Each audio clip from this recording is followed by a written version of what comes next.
Brandeis University was founded in 1948 by the American Jewish community at a time when Jews and other ethnic and racial minorities and women faced discrimination in higher education.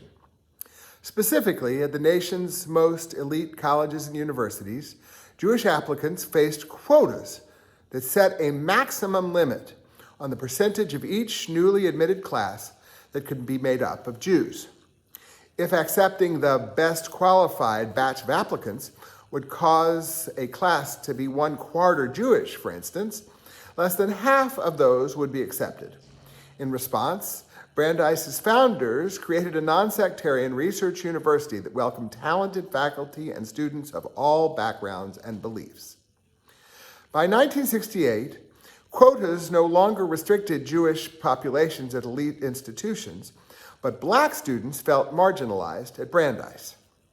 As Professor Chad Williams, chair of Brandeis's African and African American Studies Department, tells it, Black students didn't just let their discomfort be known, they mobilized to make Brandeis a welcoming institution. The Afro-American organization issued a series of proposals that led to the creation of the Transitional Year Program for promising students who had limited pre-college academic opportunities and more financial aid for Black students. As a result, the number of Black students enrolled in fall 1968 more than doubled the number enrolled the previous year. Brandeis's first female African-American professor, Pauli Murray, also began teaching that semester. In short, Brandeis, created to address discrimination against Jews, 20 years later understood that the university's founding principles called upon it to enhance the diversity of the student body, to assure that all students were fully included, and to find an equitable path to success, specifically for Black students. This week, our Torah portion teaches about the breastplate worn by the high priest whenever he officiated, which isn't as unrelated to the topic of this sermon as it first seems. The golden breastplate, hanging from blue, purple, and crimson yarns and fine linen, held 12 stones, one to represent each of the tribes of Israel. Rabbi Levi of Berdichev explained the reason for the breastpiece 2 centuries ago.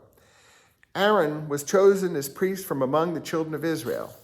We might ordinarily assume that he was especially beloved, and the rest of the community, by contrast, despised. To counter just such an assumption, the Torah commanded that the names of all the tribes be inscribed on the breastplate to show that God loved them all. The 12 gemstones representing the tribes were to be arranged in 4 rows, each being 3 across. Rabbi Craig Lewis observes, the evenness, the balance, and the inclusiveness of all the gemstones at first glance make a statement. All are equal before God. And yet, after consulting a gemologist, Rabbi Lewis has something more nuanced to say. The stones are not equal in value.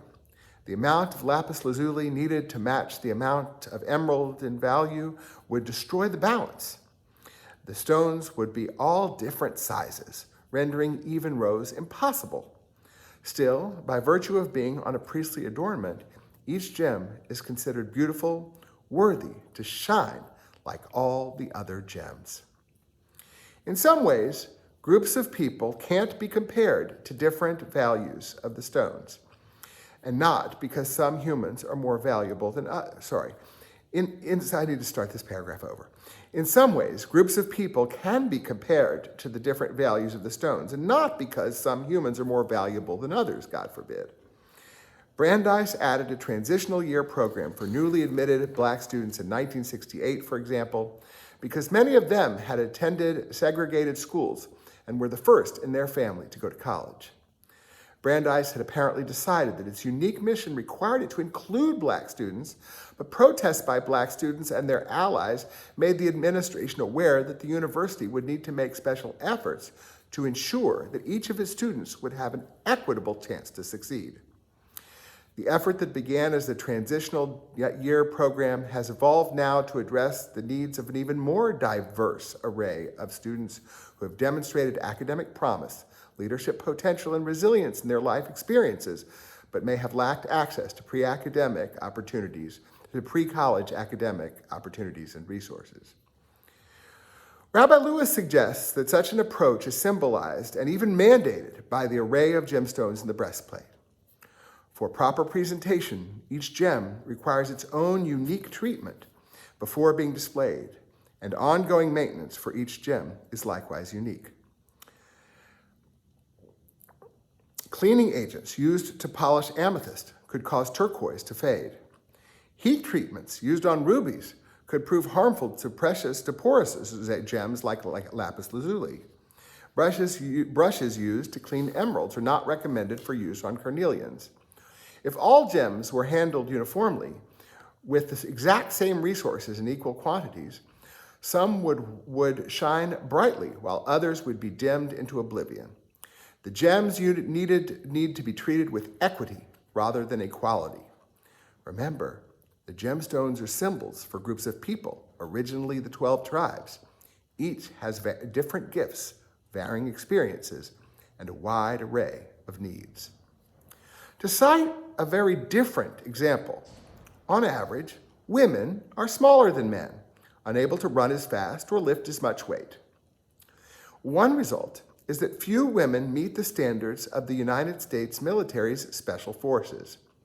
Opponents of diversity, equity, and inclusion, DEI, efforts would have us believe that the military reduced those standards in deference to political correctness. That is a lie. The Pentagon never changed its eligibility standards because of DEI. A year ago, Military Times reported, in the 8 years since the Pentagon opened previously closed special operations jobs to women, just 4 have entered the training pipeline to become a Navy SEAL. Only 17 women have attempted Marine Raider training in that same time. None of those applicants went on to secure a position on a SEAL or Raider team. Perhaps, rather than outlawing efforts to recruit them, special efforts ought to be made to prepare more women to meet these qualifications. After all, General Brian Fenton, Special Operations Commander, told Military Times, diversity of thought, education, experiences, culture, gender, race, and creed all provide value to special operations. Admittedly, DEI is sometimes carried out with excess, occasionally in ways that harm Jews. A recent statement issued by a broad array of Jewish organizations criticizing the Trump administration's cancellation of DEI efforts acknowledged, some diversity, equity, and inclusion champions have spoken or acted in ways that have caused us pain, including through overt expressions of anti-Semitism. It is not only possible, but necessary to advance diversity, equity, and inclusion efforts in a way that is truly inclusive of Jewish safety, identities, and history. The breastpiece must have been a very heavy weight for the high priest to bear, literally, but not only literally. Meeting the needs of a diverse community requires effort, but it pays off. Finding separate brushes to clean emeralds and carnelians requires extra work and expense, but how else are both stones to shine? When 2 of the tribes want to settle east of the Jordan, Moses initially objects, but ultimately relents when those tribes present an alternative plan for participating in the defense of their people. That is, he accepts diverse paths to achieving an inclusive community in which each tribe's contribution is equitable, even when they're not the same. In 2025, part of our job as a Reformed Jewish community is to be a community of belonging for everyone.